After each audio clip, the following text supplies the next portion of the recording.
নেহেরুর record ছুঁয়ে প্রধানমন্ত্রীত্বে hat trick, তৃতীয়বার শপথ গ্রহণ। नरेंद्र दामोदर दास मोदी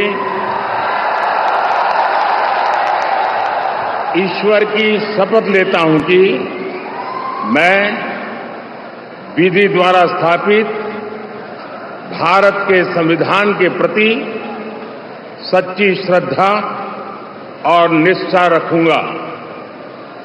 मैं भारत की प्रभुता और अखंडता अक्षुण्ण रखूंगा। পুরনো টিমেই আস্থা নরেন্দ্র মোদীর, ফের মন্ত্রী রাজনাথ সিং, অমিত শাহ, নির্মলা সীতারামন। আজ বিকেল 5টায় বৈঠকে নতুন মন্ত্রিসভা। अमित अनिल चंद्र शाह ईश्वर की शपथ लेता हूं कि मैं विधि द्वारा स्थापित भारत के संविधान के प्रति सच्ची श्रद्धा और निष्ठा रखूंगा। मैं नितिन जयराम गडकरी ईश्वर की शपथ लेता हूं कि मैं विधि द्वारा स्थापित भारत के संविधान के प्रति सच्ची श्रद्धा और निष्ठा रखूंगा। मैं भारत की प्रभुता और अखंडता अक्षुण्ण रखूंगा। मैं संघ के मंत्री के रूप में अपने कर्तव्यों का श्रद्धापूर्वक और शुद्ध अंतःकरण से निर्वहन करूंगा तथा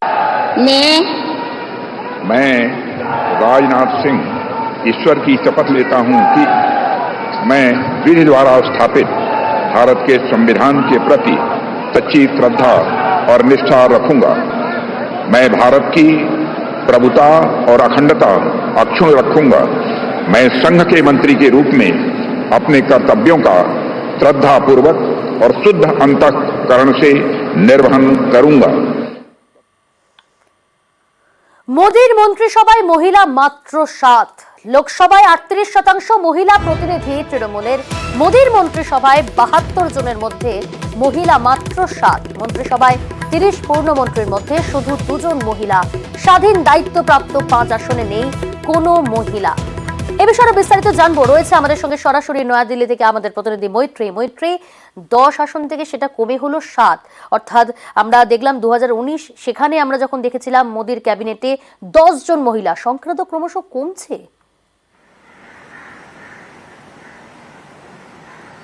একেবারেই দেখো, এবং এই ঘটনা তখন দেখা যাচ্ছে যখন নরেন্দ্র মোদীর সরকার, অর্থাৎ দ্বিতীয়বারে যখন নরেন্দ্র মোদী সরকার ছিল, সেই সরকার ঢাকঢোল পিটিয়ে যে মহিলা সংরক্ষণ বিল 33% মহিলা সংরক্ষণ চালু করা হয়েছিল। স্পেশাল সেশন ডেকে লোকসভা রাজ্যসভার বিশেষ অধিবেশন ডেকে এই মহিলা সংরক্ষণ অধিনিয়ম পাশ করানো হয়েছিল, যেখানে লোকসভা রাজ্যসভায় 33% মহিলাদের আসন সংরক্ষণ রাখা হবে। এই আইন পাশ করা হয় এবং এই বিল পাশ করা হয়। কিন্তু দেখা গেল কাজের ক্ষেত্রে এসে বিজেপির যখন ক্যাবিনেট তৈরি হলো, 72 জন, মোদী সহ যে 72 জনের ক্যাবিনেট গতকাল শপথ গ্রহণ করেছে, রবি সন্ধ্যায় শপথ গ্রহণ করেছে, তার মধ্যে দেখা গেল পূর্ণমন্ত্রী, অর্থাৎ যে 30 জন পূর্ণমন্ত্রী হচ্ছে তার মধ্যে মাত্র 2 জন মহিলা, নির্মলা সীতারামন এবং অন্নপূর্ণা দেবী। যে 5 জন ইন্ডিপেন্ডেন্ট মন্ত্রী হচ্ছেন, ইন্ডিপেন্ডেন্ট দায়িত্ব পাচ্ছেন, অর্থাৎ স্বাধীন দায়িত্বপ্রাপ্ত মন্ত্রী হচ্ছেন, তাদের মধ্যে একজনও মহিলা নেই। এবং যারা রাষ্ট্রমন্ত্রী হচ্ছেন বাকি 36 জনের মধ্যে মাত্র 5 জন, অর্থাৎ যদি শতকরার হিসেবে দেখা যায় তাহলে ক্যাবিনেটে 10% মাত্র মহিলাদের যোগদান। এবং এই ক্যাবিনেটেই যে 33%-এর কথা বলা হতো, সেই 33% কোথায় গেল এই প্রশ্নই কিন্তু উঠছে। বাকি 23% মহিলাদের রিপ্রেজেন্টেশন কোথায় এই এনডিএ সরকারে সেই মহিলাদের রিপ্রেজেন্টেশন যাদের সঙ্গে দেখো এই মুহূর্তে টেলিফোন লাইনে আমরা যোগাযোগ করতে পেরেছি তৃণমূল সাংসদ মালা রায়ের সঙ্গে। আপনাকে স্বাগত জানাই নিউজ 18 বাংলায়। মোদীর ক্যাবিনেটে মহিলার সংখ্যা এবার 7, 10 থেকে কমে হলো 7। 33% সংরক্ষণের কথা বলা হয়, কোথায় গেল কি মনে হয়, কি বলবেন আপনি? ওরা মুখেই সংরক্ষণের কথা বলে, জোর করে বিল পাস করিয়ে নিয়ে ইলেকশন পার হওয়ার চেষ্টা করেছিল। মহিলাদের প্রতি সম্মানও ওরা জানাতে পারে না। দ্বিতীয় কথা হচ্ছে, মহিলা কতজন সাংসদকে বা তারা প্রার্থী বা কতজন মহিলাকে প্রার্থী বা তারা করেছিল কি, সেটাও দেখুন। গতবারে তাও তো কিছু মহিলা মন্ত্রী ছিলেন, এবারে তো আরো কমিয়ে দিয়েছেন। শুধুমাত্র নারীদের প্রতি ওনাদের চোখের জল পড়ে যখন নির্বাচন হয়, মহিলাদের কথা ভাববে যখন নির্বাচন হয় রাজনৈতিক ফায়দা তোলার জন্য, কিন্তু মহিলাদের সসম্মানে প্রতিষ্ঠিত করার প্রশ্নে বা সংসদীয় ক্ষেত্রে তাদের দায়িত্ব দেওয়ার ক্ষেত্রে তখন তাদের কার্পণ্য দেখা যায়। সুতরাং শুধু এটা মানুষ, এই বিচারিতাটা মানুষ বুঝে গেছে এদের।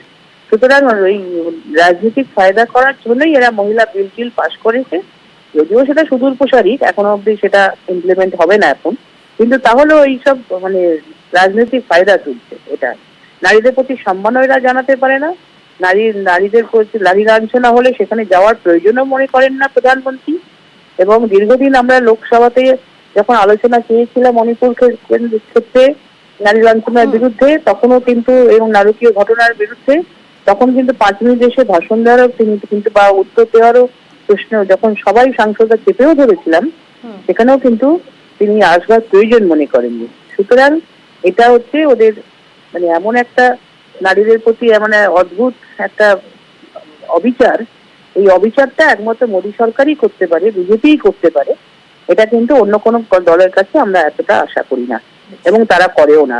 বিশেষ করে আমাদের তৃণমূল কংগ্রেস কিন্তু মহিলাদের স্বাধিকারের প্রশ্নে, মহিলাদের সংবিধানের স্বায়ত্তশাসনের ব্যাপারে তাদের প্রতিষ্ঠিত করার ক্ষেত্রে কিন্তু অনেক বেশি সুদূর প্রসারী।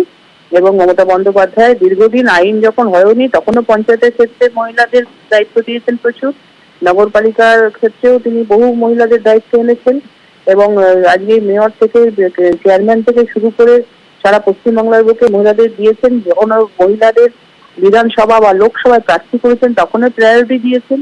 এবারেও তো 48% আমরা মহিলাদেরকে জায়গা দিয়েছি এবং তিনি আমরা 12 জন না করিয়েছিলেন, আমরা 11 জনই জিতে এসেছি। সুতরাং মহিলাদের প্রায়োরিটি মমতা বন্দ্যোপাধ্যায় ছাড়া কোনো বিশেষ নেতৃত্বকে দেখিনি এত প্রায়োরিটি দিতে, সম্মানের ক্ষেত্রে, তাদের স্বাধিকারের প্রশ্নে, তাদের সংবিধানে তাদের স্বায়ত্তশাসন অর্পণ করার ক্ষেত্রে। এবং আজকে সেই জায়গায় বলি যে মোদী সরকারের এই কুমিরের কান্না নির্বাচন এলেই হয়, আবার নির্বাচন ফুরিয়ে গেলে মহিলাদের কথা অচিরেই ভুলে যায়। এটা লজ্জার কথা। এত বড় মন্ত্রিসভা তৈরি করেছেন মাত্র 7 জন মহিলা মন্ত্রী। একেবারে অনেক ধন্যবাদ। কথা বলছিলাম তৃণমূল সাংসদ মালা রায়ের সঙ্গে। মোদীর মন্ত্রিসভায় ফের জেপি নাড্ডা। বিজেপির দলীয় নিয়ম এক নেতা এক পদ, ফলে এবার নতুন সর্বভারতীয় সভাপতি পাচ্ছে বিজেপি। একসঙ্গে মন্ত্রিত্ব এবং বিজেপির সর্বভারতীয় সভাপতি পদে থাকতে পারবেন না নাড্ডা। বিজেপির সর্বভারতীয় সভাপতি হিসেবে 30শে জুনই মেয়াদ শেষ হচ্ছে নাড্ডার। বিজেপি নতুন সর্বভারতীয় সভাপতি কে হবেন তাই ঘিরে তুঙ্গে জল্পনা।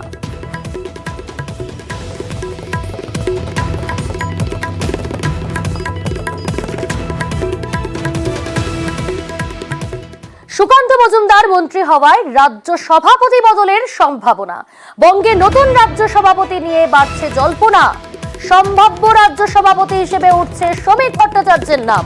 রাজ্য সভাপতি পদে কি ফেরানো হবে দিলীপ ঘোষকে? বাড়ছে জল্পনা। রাজ্য বিজেপির নেতৃত্বে রদ বদলেরও সম্ভাবনা।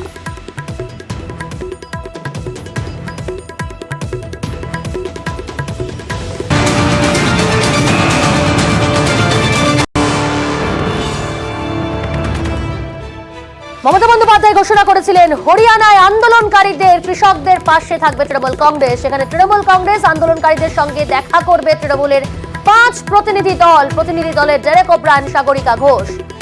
আপনাদের জানাবো হরিয়ানায় আন্দোলনকারী কৃষকদের পাশে তৃণমূল কংগ্রেস, তাদের সঙ্গে দেখা করবে, অর্থাৎ আন্দোলনকারীদের সঙ্গে দেখা করবে তৃণমূলের 5 প্রতিনিধি। টেলিফোন লাইনে রয়েছে প্রতিনিধি আবির। এই 5 প্রতিনিধি দলের সদস্য কারা কারা? দেখো, 5 প্রতিনিধি দলের মধ্যে সাগরিকা ঘোষ রয়েছেন, দোলা সেন রয়েছেন, নাদিমুল হক রয়েছেন, ডেরেক ওব্রায়েন রয়েছেন, সাকেত গোখলে রয়েছেন। তুমি জানো যে কৃষকদের যে আন্দোলন সেখানকার সেই বিষয় নিয়ে বরাবরই তৃণমূল কংগ্রেস তাদের পাশে দাঁড়িয়েছে, সমর্থন জুগিয়েছে এবং এর আগেও সংসদীয় প্রতিনিধি একটি দল তার আগে কৃষকদের সঙ্গে দেখা করেছিল।